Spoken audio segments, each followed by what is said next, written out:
هوريكم دلوقتي ازاي عملت ماك اند تشيز بالاندومي. الاول هنحتاج اندومي وجبن كتير، ويفضل يبقى فيهم شيدر بس انا ما عنديش، وزودت معاهم حبه زيتون واي ستريبس او بانيه عندكم في البيت. وهنغلي اول حاجه خالص الميه ونقلي الستريبس وننزل الاندومي في الميه بتاع 3 دقائق كده، بعدين نصفيه. وهننزل بكل حاجه بقى مع بعض، التوابل والزيت والجبن اللي معانا كلها والزيتون، ونقلب بقى بسرعه جدا عشان ما تلزقش في الحله، ونزود يعني حبه لبن كده عشان ما تعجنش. وده كان شكلها بعد ما خلصت خالص، جامده بجد. دلوقتي بقى ندوقها، بسم الله.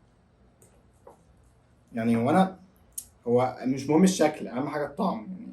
بس بسم الله. مم. طعمها والله جامد، بس شكلها ده غريب قوي، يعني مش عارف لزقت.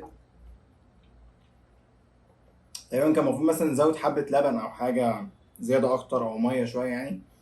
بس ما علينا. لو الفيديو بقى عجبكم ما تنسوش تعملوا لايك، وهتلاقوا الانستجرام بتاعي موجود تحت لو حابين تتابعوني هناك. اشوفكم تاني قريب. يلا سلام.